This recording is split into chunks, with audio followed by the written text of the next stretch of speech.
Hey, what's going on, guys? We are in the car and we are on the way to the machine shop. I've got the whole fucking engine in the boot of my Lancer, and let me tell you that this thing is so fucking low in the back. It's scraping on every little bump.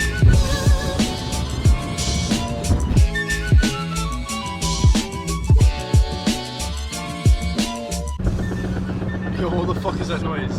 That doesn't sound good. Oh no. Not again. Nah, I think it's my suspension. Let me pull over. Alright boys, let's see what's making this noise. So I had my wheels off yesterday because I actually blew a brake line and nearly wound up into the back of another car.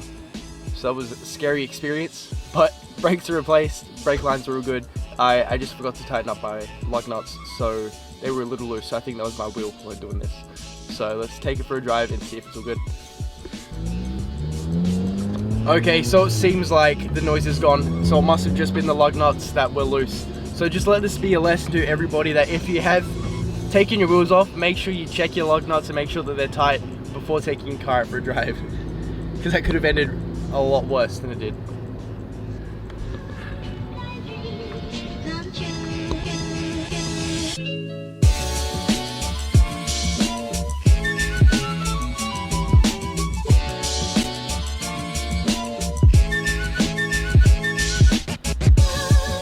Alright guys, so I just dropped the block and both heads to the machine shop.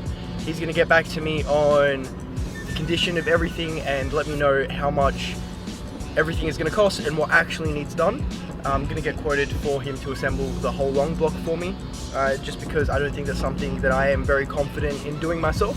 So once I get that quote, then we'll go ahead and continue on with the build.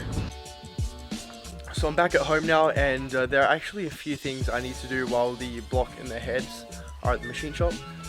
Things like verifying the condition of the turbo, I want to paint the valve cover, cleaning everything up, making sure I order all the parts that I need, especially ones that I broke in the engine removal process, and all the other miscellaneous little things that need to be done before I can start putting the engine back together. So first thing I'm going to tackle is I'm going to clean up the valve cover. And I actually have some paint here, so we have some wrinkle finish and some high temperature red. So I'm going to clean up the valve cover, take a wire brush to it, just to clean it up a little bit. And we're going to lay down a coat of this red enamel, and then I'll show you guys what we're going to use the wrinkle finish for.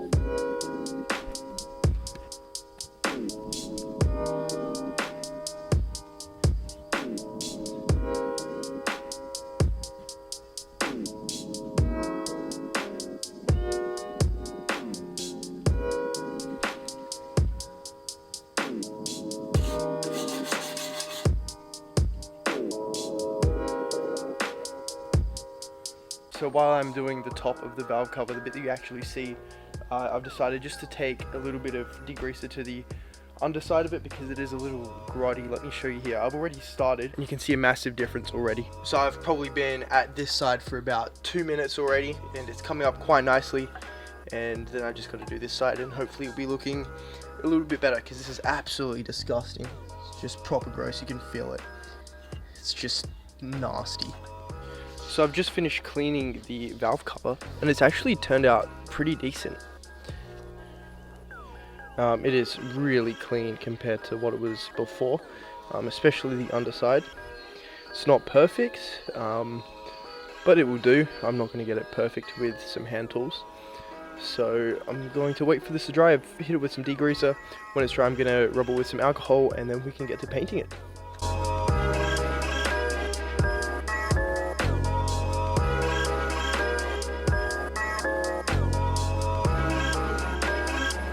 So I ended up going over the valve cover with some 400 grit sandpaper just to scuff it a little bit, and I have masked off the oil cap and everything that I don't want painted.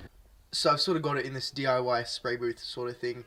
It's all dry. I went over it with a microfiber cloth just to get any extra dust particles off of it, and so now we're going to hit it with some of this high temp red ceramic paint.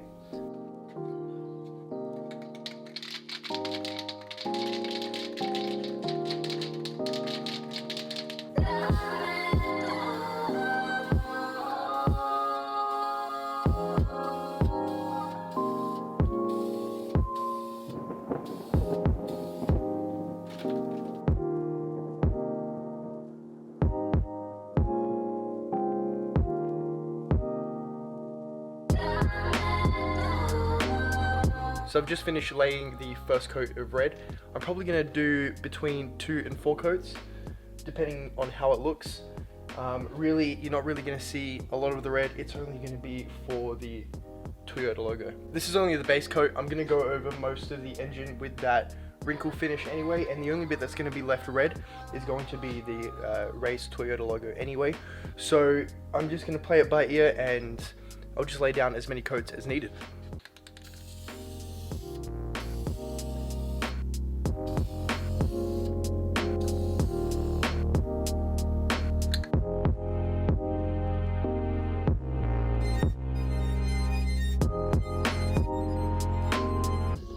So I've just finished applying the second coat. It's looking alright, but I'm probably going to do one more and let it cure for about an hour. Scuff it a little bit in the areas that I'm going to be painting over, and then I'm ready to apply the crinkle finish.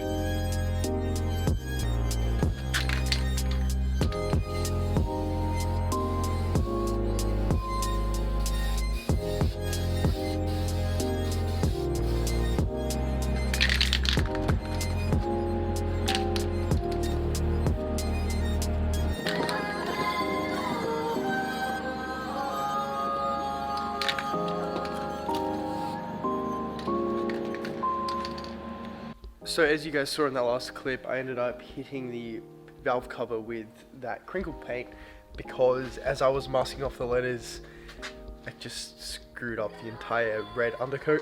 So I'm going to take a slightly different approach. Once I've finished laying down all the coats for the crinkle paint, I'm going to take a razor blade to the Toyota logo and then somehow spray the red on there that way. So it's actually turned out pretty nicely. You can really see the pattern. This is only one heavy coat in.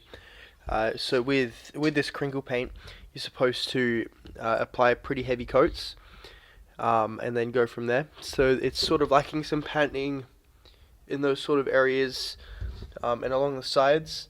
So I'm going to probably lay down, and I missed a bit there, and I'm probably going to lay down maybe 1 or 2 heavy coats, and we should get maximum crinkle effect. Now the thing is that this paint does take a while to dry, and it does take a while for the pattern to actually take effect. So this was left out drying overnight. So I probably, once I hit it with this coat, I probably won't be able to touch it for the rest of the day.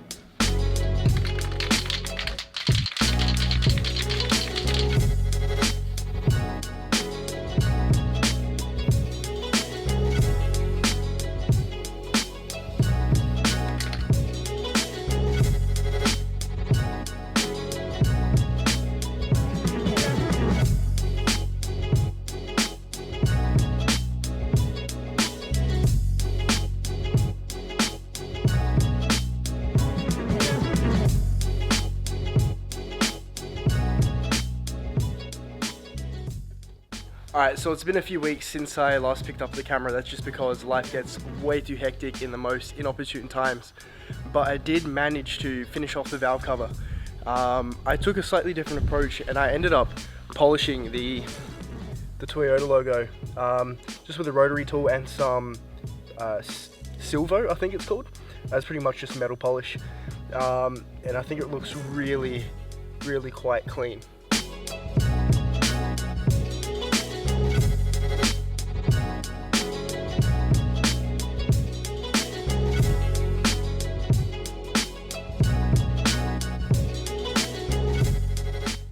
So it's definitely not perfect, but it does look a million times better than what it did before.